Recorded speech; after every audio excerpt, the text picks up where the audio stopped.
दरअसल बात माफिया मुख्तार अंसारी कर लेते हैं। कल समाजवादी पार्टी के राष्ट्रीय अध्यक्ष अखिलेश यादव गाजीपुर जाएंगे। यहां वो मुख्तार अंसारी के पैतृक आवास पर जाकर मुख्तार के परिवार से मुलाकात करेंगे। उधर सपा दफ्तर पर भी मुख्तार के प्रति हमदर्दी वाले पोस्टर बैनर लगाए गए हैं। ऐसे में बीजेपी ने सवाल किया है, आखिर माफिया से इतनी हमदर्दी क्यों?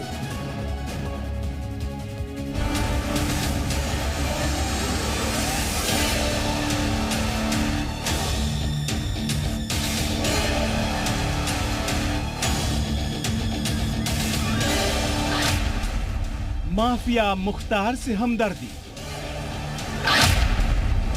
ईद ना मनाए मुसलमान, सपा दफ्तर के बाहर लगा बैनर,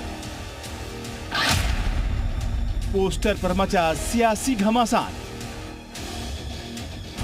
माफिया मुख्तार अंसारी को सुपुर्दे खाक हुए हफ्ता बीत गया, लेकिन मुख्तार के नाम पर सियासत जारी है।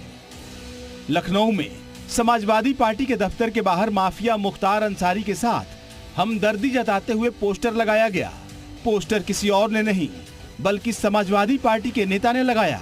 मुलायम सिंह यूथ ब्रिगेड के पूर्व सचिव और समाजवादी पार्टी के नेता राम सुधाकर यादव की ओर से ये पोस्टर लगाया गया। पोस्टर में लिखा गया कि मुख्तार अंसारी की मौत की वजह से मुस्लिम और गैर मुस्लिम भाई इस बार ईद ना मनाएं। चले सीधे हम गेस्ट का रुख कर लेते हैं। तमाम हमारे साथ मेहमान मौजूद हैं, उनका रुख कर लेते हैं। डॉक्टर अभिषेक, इतनी हमदर्दी क्यों एक माफिया की फैमिली से, माफिया से जिसकी मौत हो गई? वो नेचुरल डेथ अभी तक सरकार बता रही है, जांच का विषय है, उसमें मैजिस्ट्रेट जांच भी हो रही है, 1 महीने में रिपोर्ट आ जाएगी, लेकिन इतनी हमदर्दी क्यों? क्या ये वोट बैंक की सियासत है? देखिए कुंदन भाई, हमारी किसी माफिया से हमारा कोई लिंक नहीं है। राष्ट्रीय अध्यक्ष जी ने पार्टी का विभाजन तक स्वीकार किया था और हमारी पार्टी डिवाइड भी हुई थी 2016 में। इसी की वजह से, सारी चीज़ों की वजह से बिल्कुल हमारी सहानुभूति है। जो कोई भी पूर्व विधायक थे, सांसद थे, पूर्व विधायक थे, तो हम जो सहानुभूति है। और अफजाल अंसारी साहब हमारे कैंडिडेट हैं गाजीपुर से, तो हमारे राष्ट्रीय अध्यक्ष जी छोटे से छोटे कार्यकर्ता के घर जाते हैं। अगर उसके यहाँ किसी की मृत्यु हो जाती है तो ये नेचुरल सा प्रोग्राम है, इसमें कोई पॉलिटिसाइजेशन का बात ही नहीं।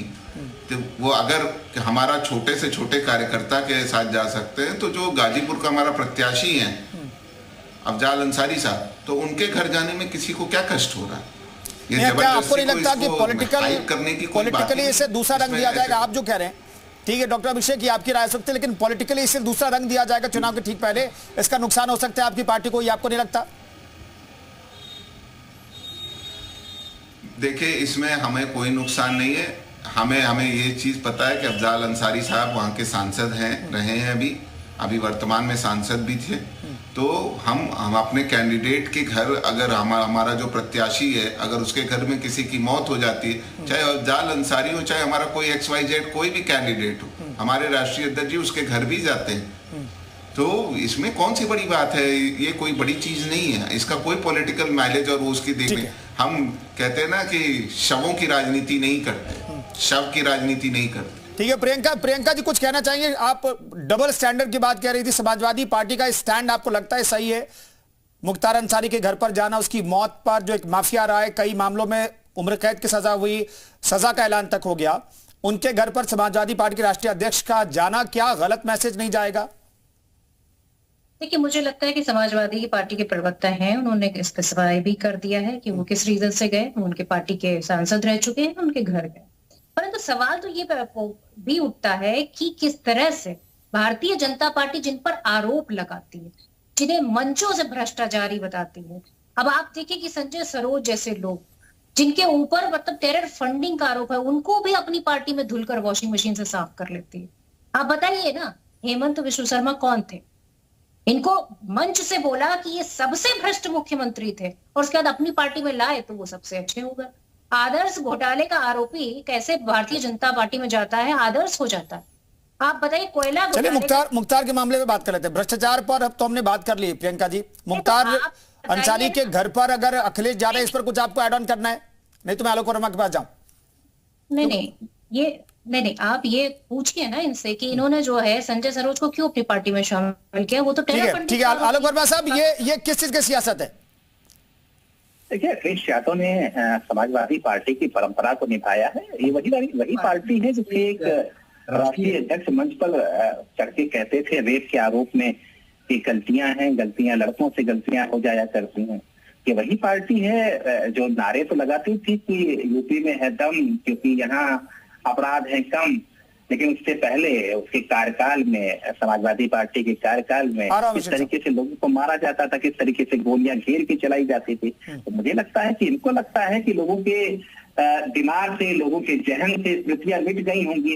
लेकिन देखिए, जनता की स्मृतियां हो सकता है कुछ की मिट जाए, लेकिन अधिकतर की स्मृतियां जो है पूरी तरीके से अंकित है। मुजफ्फरनगर दंगा आपके चेहरे का दाग है, आपके चेहरे का आप उसे तिलक कह लीजिए, जो भी कह लीजिए, लेकिन उसके पीछे आप थे, इसमें कहीं कोई एक छुपी बात नहीं रह गई। मथुरा का कांड है वो आपके चेहरे का दाग है, इसमें कुछ छुपा नहीं रह गया। ऐसे बहुत सारे अनगिनत वाक्य हैं जो आपके नाम के साथ जुड़े हैं। उत्तर प्रदेश में माफिया को बढ़ावा देना समाजवादी पार्टी का इतिहास रहा है। आपके अलग अलग नेता अलग अलग छोर पे, अलग अलग मोड़ पे माफियाओं को बढ़ावा देते रहे हैं। तो ये तो आपका इतिहास रहा है, इसमें कुछ नया नहीं है। लेकिन मुझे लगता है कि आप 21वीं सदी की राजनीति को समझ नहीं पाए। 21वीं सदी के जो नौजवान हैं, 21वीं सदी का जो उत्तर प्रदेश है, वो एक साफ सुथरी राजनीति चाहता है। साफ सुथरी राजनीति का मतलब ये कि वो नौकरी चाहता है, वो अपना विकास देखना चाहता है। चलिए, मैं रोक रहा हूं आलोक वर्मा साहब, वक्त इतना ही था। बहुत बहुत धन्यवाद तमाम मेहमानों का हर खबर पर बातचीत करने के लिए, पॉलिटिकल रिएक्शन देने के लिए, अपनी पार्टी का स्टैंड रखने के लिए बहुत बहुत धन्यवाद तमाम मेहमानों का। तो